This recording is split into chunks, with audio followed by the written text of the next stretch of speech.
आप बहुत young age में यंग कैप्टन थे जब आपको शौर्य चक्र से नवाजा गया, तो क्या फील थी, क्या मोमेंट थी, और वो किस ऑपरेशन के लिए आपको शौर्य चक्र मिला था? जी, इसके बारे में तो कई बार जिक्र हो रखा है, तो मैं आपको छोटा छोटा बताता हूँ। ये क्या होता था ना, उस समय माहौल ऐसा था कि एक पर्टिकुलर कम्युनिटी को एक टेररिस्ट ऑर्गेनाइजेशन बहुत बुरी तरह से टारगेट कर रही थी। दे बिंग टारगेटिंग एवरीवेयर, जा करके अलग अलग जगह पे जा करके मार रहे थे। तो उस समय हमारी टीम डिप्लॉयड होती थी मणिपुर के अंदर, और रातों रात हमें बताया गया कि चलिए आप उस एरिया में मूव कीजिए, 2-3 स्टेट क्रॉस करके अलग जगह पे।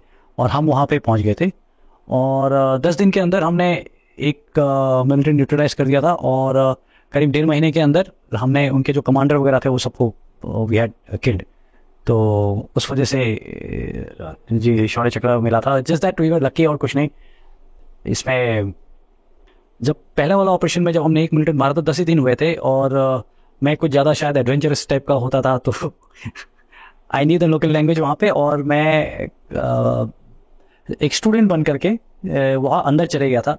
और जा करके वहाँ बहुत सारे अंदर लॉगिंग होती थी, वुड स्मगलिंग, टिम्बर स्मगलिंग। तो बहुत सारा छोटे छोटे लॉग कैंप्स होते थे जहाँ पे कुंडों को काट करके ना वो फट्टे बना करके फिर वहाँ से वो होता था। तो मैंने कुछ दोस्त बनाया, बोला कि मेरे अंदर कैंप है। अच्छा तुम्हारा कैंप है, दिखाया है मेरे को, मैं तो बहुत अच्छा लगेगा, एक बार मैं अंदर जाऊँगा। मैं तो ऐसे ही दोस्त बनाया और उनके साथ मैं गया अंदर। एंड जहाँ हम जा रहे थे तो आई हैड इन्फॉर्मेशन, वहाँ पे इन लोगों ने मेरे को पहले, वहाँ जो मेरे दोस्त बन गए थे वो, कि अंदर चेकिंग होती है, मतलब यहाँ पे मिलिटेंट्स, देर आर प्लेसेस जहाँ पे उनके पोस्ट हैं और चेकिंग होती है, तो बी वेरी, मतलब डरना नहीं। तो मैं कहा मैं क्यों डरो यार, तुम निकल जाते हो तो मैं भी तो सिविलियन हूँ। I started believing like that, and हम गए। लकीली उस दिन कोई चेकिंग नहीं थी, बट अंदर जाने के बाद में जो लॉक कैंप है, वी वर हैविंग राइस, खाना खा रहे थे हम वहाँ पे। तो पता चला बातों से कि पास में एक और एक हटमेंट है, कुछ 4-5 मकान थे वहाँ पे मिलिटेंट्स आए हुए हैं। अब मैं और मेरा बड़ी 2 आदमी गए थे यहाँ पे। अब आगे जा करके अगर मिलिटेंट्स ने 2 आदमी बाहर के देख लिए तो they will just shift. In fact एक भी देख लिया तो they will just shift, but still I had to go and see, क्योंकि जब तक आप नहीं देखोगे जंगल के अंदर आपको पता ही नहीं चलेगा। इट्स वेरी डिसोरिएंटिंग कि इस एरिया में बहुत ज़्यादा दूर था नहीं, वो 500-600 मीटर ही था, but you can't make out. तो नॉट बी स्टैंडिंग, मैं गया वहाँ पे, मैं कुछ बहाना बनाया कि कुछ शब्स वहाँ पे लोकल खाने वाला वो कलेक्ट करके आते हैं, तो एक छोटा सा लड़का लिया और गए। और हम जैसे ही पास पहुँचे थोड़ा सा मेरे को दिखने लगा, मैंने कहा मेरे को तो पेट खराब हो रहा है, तू ढूंढ के ला, मैं यहीं बैठता हूँ। तो I step there, I took a stock of entire, कितने हट दिख रहे थे, मेरे मेंटल स्केच की कहाँ क्या है, एंड वी केम बैक।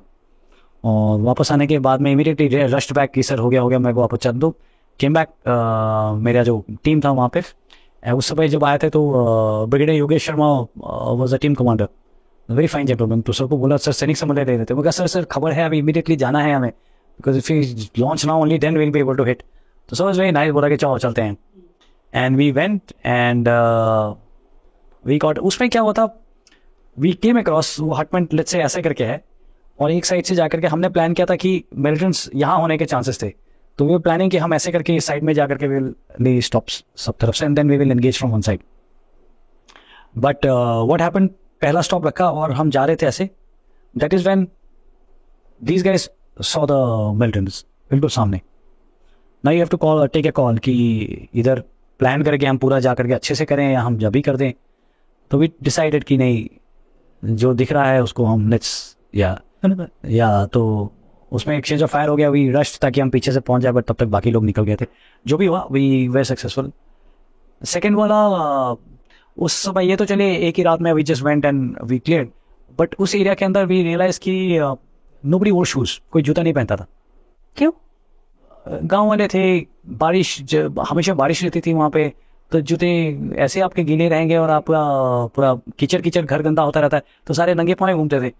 तो वी रियलाइज कि वहाँ पे अगर, पहले तो हमने ट्राई किया कि हम सिविल जूते पहन के चलें, बट सिविल जूते भी 7-8 आदमी एक साथ सिविल जूते पहन के चल रहा है तो एनीबडी सस्पिशियस, डाउट हो जाएगा। या तो हमने प्रैक्टिस किया बिना जूते चलना, एंड फाइनल वाले में we did, and nobody got to know कि हम आए हैं।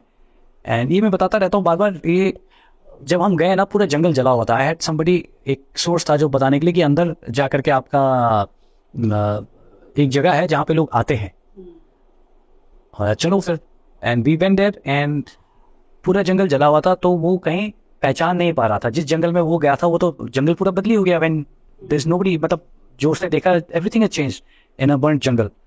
तो इसको रिलेट ही नहीं कर पा था, ये घुमाया जा रहा है हमें दिन भर। मेरे सारे जो साथ में थे गुस्सा हो रहे, यार साहब इसको कुछ नहीं पता, चलो इसको वापस लेके चलते हैं, कुछ नहीं साहब चलते वापस, ऐसे ही घुमा रहा है। घुमाते भी हैं ऐसे लोग। तो बट समहाउ मेरे अंदर से था कि नहीं नहीं नहीं नहीं, let's just keep doing, keep going, keep going, and we kept going, and somehow आगे जा करके। सो ये मैं बार बार लोगों को बताता हूँ कि व्हेन थिंग्स लगता है कि आपको कुछ मूव नहीं हो रही है, कुछ सक्सेस नहीं है, so you should not stop, just keep going, may be very shortly a miracle will happen.